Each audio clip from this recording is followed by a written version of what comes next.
Hello there, Michelle Short here for My Favourite Things. Today I have a simple scene card to share with you using a reduced colour palette and Barnyard Birthday. So let's get started. This is the Barnyard Birthday set, such a cute set. Although my favourite animal is actually a pig, I'm going to use the cow on my card today and then also that fence. The scene that I'm creating is going to be very simple and also a reduced colour palette like I said, and so I thought that the cow would be really good for that because it's mainly sort of black and white. So I'm stamping the images onto some smooth white cardstock using extreme black ink. I'm stamping them in the Misty so that I can stamp them multiple times so that I get a really nice dark impression. So I'm just re-inking the images, like I said, multiple times. I think I did 3 passes for each of the images. I'm then going to turn my paper round and I'm going to stamp that fence image again because I want 2 of them. Ordinarily, I would clean the stamp, pick it up, move it to an area slightly closer to the images that I've already stamped. But I am going to use that cardstock in the middle for die cutting, so it's not going to get wasted or anything like that. So again, I'm just going to stamp this fence here multiple times. I'm then going to colour in the images with Copic markers. I'm just doing some very basic Copic colouring here. I'm using some neutral greys for the cow, for both the darker areas and the lighter areas. So all of the colours that I'm using, all of the caps are on screen, so hopefully you'll be able to see that if you want to see which colours I'm using.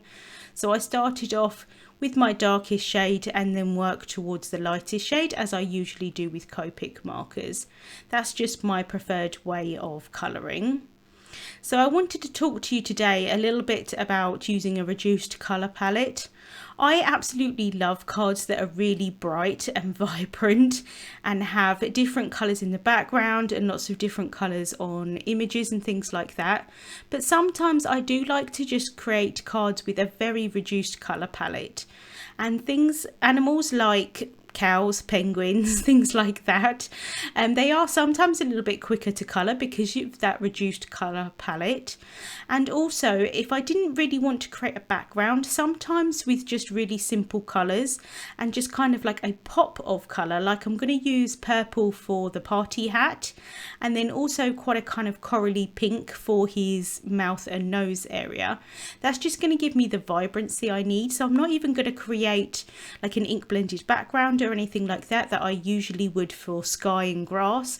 I'm just going to have the cow and the fence just on a white card base, and you're gonna your brain is gonna kind of fill in the areas like it would be automatically. You're gonna think that it would be a blue sky and green grass type of thing. So it's quite nice sometimes just to do that reduced colour palette.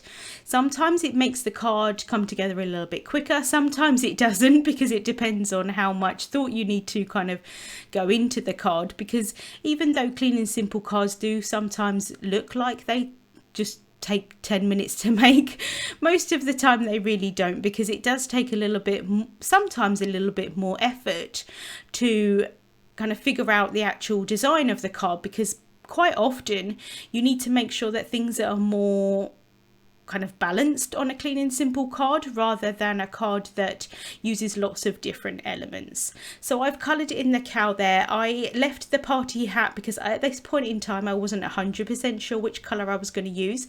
I ended up using purple. I personally really love purple as a colour. I know that not everyone likes it, but I do think it works really nicely when you have quite other neutral colours. So I think it's quite a nice kind of pop of colour. So I'm just colouring in the party hat here with some purples and using some lighter tones for some of the stripes and darker tones for the other stripes. And then I can just finish colouring that in there. And then I also did colour in the other fence, but I just coloured it exactly the same way as I did the first one. I'm then taking the Barnyard Birthday Dynamics and I'm just going to take some wire cutters and just cut those dies apart. I can place them on top of the images and hold them down with some low tack tape. I'm then taking the Cloud Trio Dynamics and I'm going to cut that onto the white cardstock as well. So like I said, I'm using all of this panel of cardstock completely. Like I said, ordinarily, if I wasn't going to, I would stamp that other fence a little bit closer so that I could still use the rest of that piece of cardstock. So I run that through my die cutting machine and I'm just going to pop out the images here. And I do need to run it through twice so that I get that other fence. And I'm also going to cut another layer of clouds so that I can stack them on top of each other, and then I do also die cut another layer of the fence without actually having stamped it, so just the die cut itself. So I can just pop all of those pieces out. I've then got a panel of white cardstock here. This is cut to 4¼ inches by 5½ inches, which is what my finished card size is going to be, a traditional kind of A2 sized card. And I'm just layering all of my pieces out here so that I can see where I want to stamp my sentiment. I know that I want the sentiment that says happy birthday to MOO because I think it's a really cute sentiment that's going to go perfectly with the cow. And I knew that I wanted to have the sentiment below the images. That's going to kind of ground that scene, although there's not going to be anything there like grass or anything for the cow to actually be standing on. Just having the sentiment below those images is going to kind of ground them. So I can just remove all of those images and then I'm going to ink up that sentiment with extreme black ink.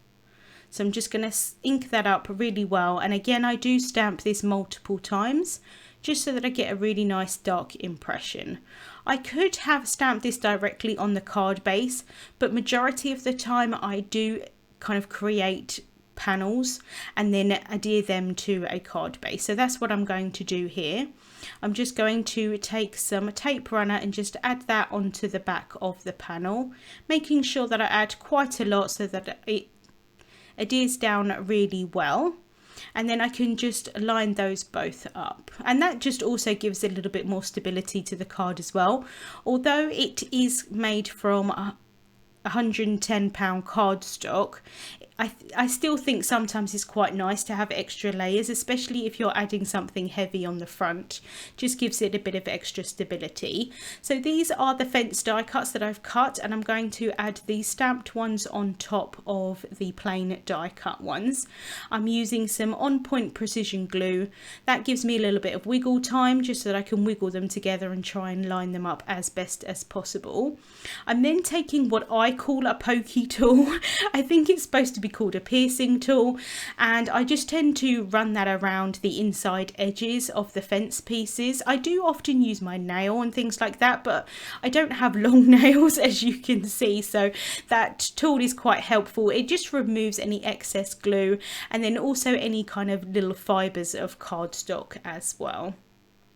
So next I'm going to place my cow down first. I'm not going to actually adhere it, I'm going to adhere the cow last, but it's going to help me figure out the placement of all of the other elements.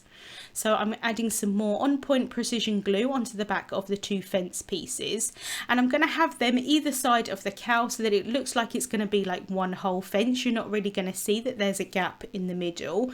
I want to try and have the fence be kind of centered with the sentiment, if that makes sense, so that I'm trying to have the same amount of gap either side, and then I'm also trying to do the same thing with the clouds so that they overhang the fence on either side just about the same amount. It doesn't always work out, but I am trying my best to do that, and I think especially with clean and simple cards, I think little kind of details like that do make quite a big difference.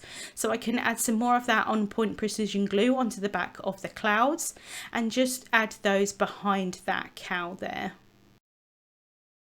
I'm then just going to add some foam tape onto the back of the cow. I've just added it mainly kind of onto the back of her head area, and then just a line sort of in the middle of her body. That's going to be where the two fences kind of have that gap in between them. So I didn't really need too much foam tape, although the foam tape is slightly higher than 2 layers of the cardstock. It's going to give enough support behind that area where the foam tape isn't. So I didn't really feel like I needed any extra dimension there. I'm then taking some black glaze pen and I'm just adding that onto her eyes. That's just going to make them kind of pop out from the image, add a little bit of shine and sparkle. And then I'm also adding some more shine onto the image using some crystal glaze onto the nose and mouth area. I often think that cows' mouths and noses look quite kind of wet in a way, and so I wanted to kind of get that look with the crystal glaze. So I've just added that in the middle and moving that around with that pokey tool, and that's just going to add some extra kind of shine, sparkle and interest onto a very clean and simple card. And once that dries, that's going to dry completely clear. So it is a very clean and simple card, but I do like that reduced colour palette and that small pop of colour.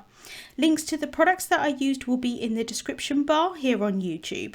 Thank you so much for watching, and I hope you have a wonderful day.